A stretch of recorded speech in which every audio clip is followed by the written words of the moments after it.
di kalangan orang awam pun, walaupun tak belajar soal sanad ke apa pun, kadang-kadang melihat pada logik di balik benda tu pun kita dah tak boleh nak brain lah.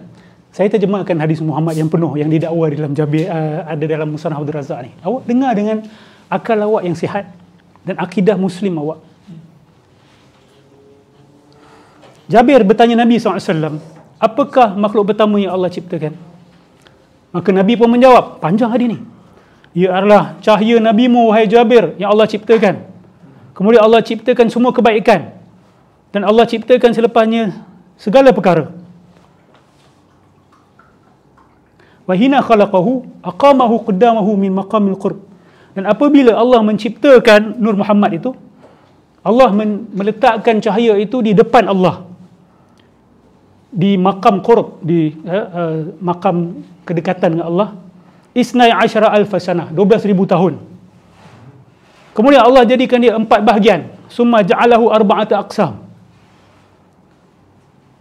Daripada satu bahagian tu Allah jadikan arash dan kursi. Dan daripada satu bahagian Allah ciptakan arash dan penjaga kursi. Daripada bahagian yang keempat, fi maqamil hub 12,000. Di makam cinta ni 12,000 tahun kalau tak silap saya. Summa ja'alahu arba'ata aqsam. Dan daripada tu pula satu bahagian tu dipecahkan jadi 4 lagi. Dan daripada satu bahagian tu dijadikan kalam. Daripada bahagian tu dijadikan lauh. Satu bahagian dijadikan syurga. Kemudian bahagian yang keempat itu diletakkan di makam khauf, makam takut, selama 12 tahun. Dan dipecahkan jadi 4. Dan daripada satu bahagian diciptakan malaikat. Dari satu bahagian dicipta matahari. Satu bahagian dicipta bulan dan bintang-bintang. Dan bahagian keempat itu diletakkan di makam harap rajak selama 12,000 tahun. Summa ja'alahu arba'ata ajaz. Yang keempat itu dipecahkan pula jadi 4. Kemudian Allah cipta akal. Dan daripada satu bahagian Allah cipta ilmu dan hikmah dan ismah dan taufiq. Dan daripada satu bahagian Allah letakkan di makam malu, haya, selama 12,000 tahun. Kemudian Allah melihat kepada bahagian itu, fatarasyahan nuru arqan. Maka cahaya itu berpeluh. Dan titisan peluh itu ada 124,000 cahaya. 124,000 cahaya. Peluh itu adalah seperti 124,000 cahaya. Dan daripada satu itu dicipta roh seorang Nabi atau roh seorang Rasul. Summa tanaffasat arwahul anbiya. Kemudian daripada itu juga keluarlah nafas-nafas ataupun diri-diri roh para Nabi. Dan daripada diri-diri para Nabi ini diciptakanlah wali-wali dan syuhada. Dan orang yang bahagia dan taat sehinggalah ke hari kiamat. Daripada roh Nabi-Nabi itu. Arash dan kursi daripada nur aku, Allah kata. Daripada nur Allah. Okay. Nur Allah. Nur Nabi, sorry. Minta maaf. Daripada nur Nabi. Wal karubiyun min nuri. Karubiyun ni adalah malaikat yang dekat. Kalau dalam istilah Kristian, cherubim.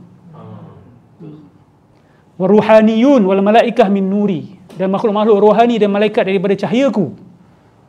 Wal jannah wa ma fiha minan na'im min nuri. Dan syurga dan apa segala kenikmatan daripada nurku. Dan malaikat dan 7 petala langit daripada cahayaku. Dan matahari dan bulan dan bintang-bintang daripada cahayaku. Akal dan taufik daripada cahayaku. Roh-roh para nabi daripada cahayaku. Dan orang syuhada, orang yang bahagia, orang-orang soleh, semua daripada cahayaku. Kemudian Allah jadikan 12,000 hijab. Fa aqamallahu nuri wa huwal juz'u ar-rabi'. Allah jadikan juzuk yang keempat, yang tadi tu ada 1/4 yang tertinggal tu, fi kulli hijabin alf sanah. Allah letakkan dalam hijab-hijab yang banyak tadi tu, berapa puluh ribu tadi tu, selama 1,000 tahun. Dan makam-makam itu adalah makam ubudiyah, makam sakinah, sabar, sidik, yakin. Fa ghamasallahu dzalika nur fi kulli hijab alf sanah. Allah tenggelamkan ataupun Allah selamkan cahaya itu di dalam setiap hijab itu 1000 tahun. Dan bila Allah Subhanahu Wa Taala keluarkannya, rakkabahullahu fil ard, Allah Subhanahu Wa Taala letakkan dia di muka bumi. Fakana yudhi'u minha ma bainal masyriq wal maghrib. Akhirnya dia mencahayai apa saja yang berada di timur dan di barat, seperti lampu di malam hari yang gelap. Kemudian Allah menciptakan Adam daripada bumi, farakaba fihi nur fi jabini. Kemudian cahaya itu dia letakkan di dahi Nabi Adam. Kemudian dia berpindah pula kepada Nabi Syith. Kemudian dia berpindah daripada zuriat yang soleh yang baik kepada zuriat yang soleh dan baik. Sehinggalah ia sampai kepada tulang sulbi Abdullah bin Abdul Muttalib. Wa minhu ila rahim, kemudian berpindah kepada rahim ibuku iaitu Aminah binti Wahab. Kemudian Allah mengeluarkan aku daripada dunia ini, kepada dunia ini. Dan Allah jadikan aku Sayyidul Mursalin, ketua para rasul dan penutup nabi-nabi, wa rahmatan lil alamin, dan rahmat kepada sekalian alam, wa qa'dul ghuril muhajjalin, dan menjadi ketua kepada mereka yang ada cahaya di dahi dan tangan-tangan mereka. Wa hakaza kana ba'da khalqin nabika ya Jabir. Dan beginilah cara dia dicipta. Beginilah cara permulaan penciptaan.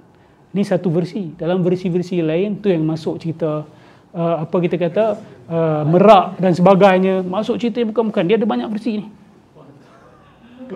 So tengok, dia bukan sahaja, so semua daripada Nabi SAW. So bila awak dengar cerita ni, awak dengar cerita pasal seorang makhluk ke seorang demigod, seorang logos?